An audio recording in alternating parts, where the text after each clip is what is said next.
I'd like all of our mothers to stand. If you're a mother, would you stand at this time?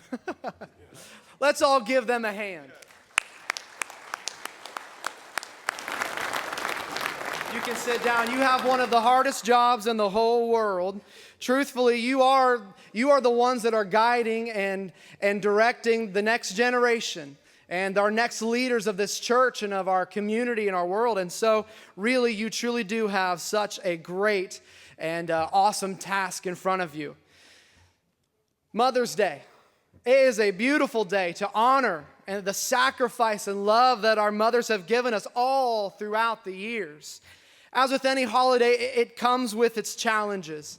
Perhaps today your mother isn't here with you, or perhaps it's difficult for other reasons. But I hope today you can look on with thankfulness and a desire to follow the examples of the many people God has placed in your life, mothers and others who have molded you and shaped you into the person you are today. A police recruit was asked during his final exam, "What would you do if you had to arrest your own mother?" He answered, "Call for backup." I have a mother something like that. Motherhood is a unique gift that comes with more challenges, and yet little is more rewarding than being a mom. You are the queen of the castle, and the example you set is key in directing your family. God didn't make cookie-cutter mothers, did He? No, He made all kinds. When we look back at who God gave us, it's fascinating to think He gave us who we needed to be who He wanted us to be. Some mothers are loud. Some are quiet. Some mothers are serious. Some love to crack a joke. Some mothers value orderliness, and others are free spirits. Some of the mothers love doing different things with their kids in different ways. Some of us had petite mothers. Some love cooking. Some like going out into the garden and planting.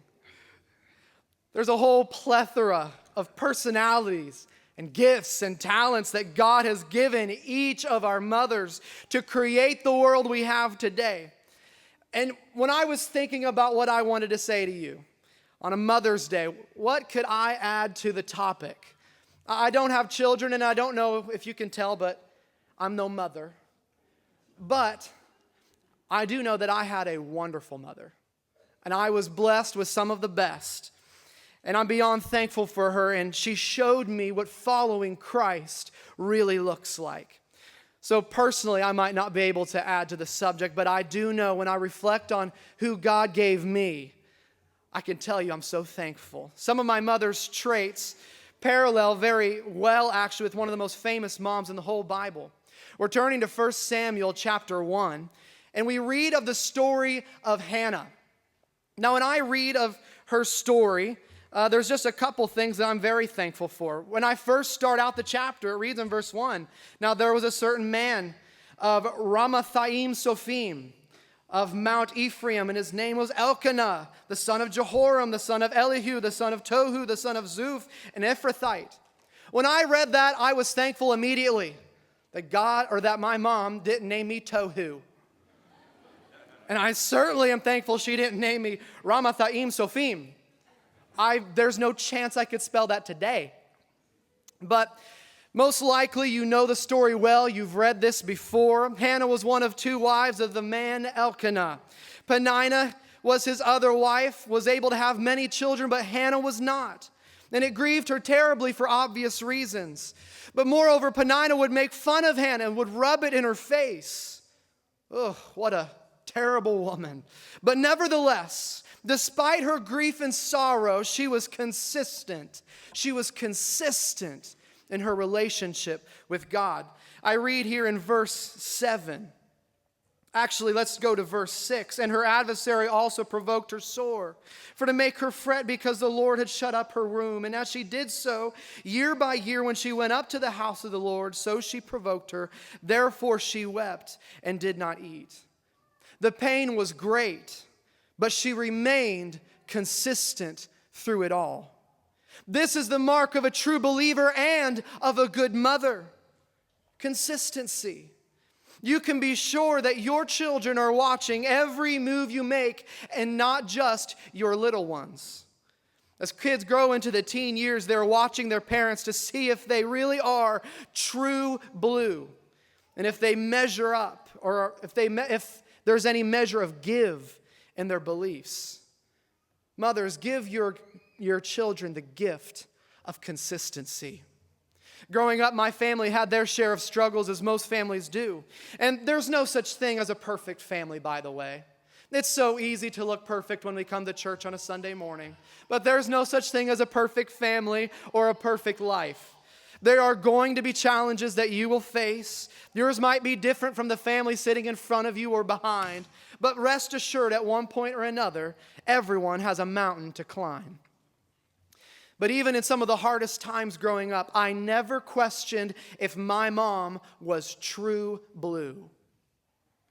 Both of my folks were consistent when it came to church attendance.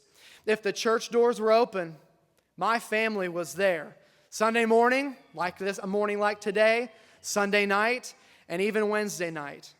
And you know, there were times as I was growing up, I hated it. And you know me, I ran my mouth about it. But you know something? Today, I am so beyond thankful for their consistent example. Now, I knew that there were tough times. I knew that my parents had things that they were going through. But there was never a time where they weren't consistent, where they showed me who Jesus truly was. When I had questions and was searching for answers, especially as a teen, I knew my mom and my dad, but my mom, they both believed what they taught.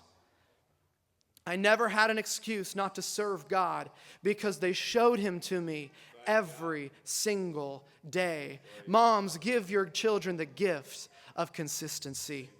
Hannah was also a woman of prayer. In her distress and affliction, we find her going to the temple and weeping for her circumstance. Rather than giving up on God and pushing Him to the side, she does all the opposite. She runs to God and goes to Him in prayer. We read in verse 11 of the same chapter, and she vowed a vow and said, O Lord of hosts, if thou wilt indeed look on the affliction of thine handmaid, and remember me, and not forget thine handmaid, but will give thine unto thine handmaid a child, then I will give him to the Lord all the days of his life, and there shall no razor come upon his head. You can be sure that this wasn't the first time that Hannah had prayed to God. This was a vow that she had made after years of praying and earnestly seeking God's face. And when God answered her prayer, first of all, she keeps her vow. Again, consistent. But she also praises Him. We read that in chapter 2. When I think of my mom was and is a praying woman. I always knew that I would see her doing her devotions in the morning before I would go to school. Without fail, I would get up, and sometimes I would try to get up early. And even then, I knew if I went into my living room, I would see my mother there kneeling down praying. That's a powerful, powerful thing for your children to see. There was a time in my life where I can remember my parents. They would go up to the church every Thursday night to pray. It was just a thing that they did. I knew that every Thursday night they would go and they would pray. I didn't know until years later that one of the main things that they were praying for was for me. They were praying for me and my other two sisters, that we would serve God, that we would love Him with all of our hearts, that we would desire nothing more than to please Him. And you know something today, I believe God honored those prayers because right now all of my siblings were all serving God today. I'm thankful for the prayers of my mother this morning. Hannah lastly trusted God. I can assure you it was not easy for Hannah to bring her precious child to the temple for Him to serve. I can assure you this morning that was probably one of the hardest things for her to ever have to do. But in the midst of it all, she trusted God. She didn't know how everything would turn out. She didn't know what life would look like once she gave her only son to the service of the Lord. But she trusted God anyway. And we read that he blessed her. We're moving to chapter 2 now in 1 Samuel, verses 18 to 19. But Samuel ministered before the Lord, being a child, girded with a linen ephod. Moreover, his mother made him a little coat and brought it to him from year to year when she came with her husband to offer the yearly sacrifice. Even after God had answered her prayer, even after God had done what she had prayed for so earnestly, she was still consistently coming to the temple to offer her sacrifice. I'm thankful that I know my mom trusts in God. I watched multiple times where my mom displayed this, and I'm thankful for that today. To this day and forevermore, it gives me comfort and a foundation knowing that my mom is solid in her relationship with God. Ladies, give your children these gifts, that they see your consistency, that they see your prayers, and that they see your trust in God. Some of the best gifts in all the world to give your children. It won't always be easy, but it will forever impact them. Let's be mothers like Hannah was for little Samuel. Let's do our very best. And fathers, you as well. There's a big job ahead of you, but God can help you.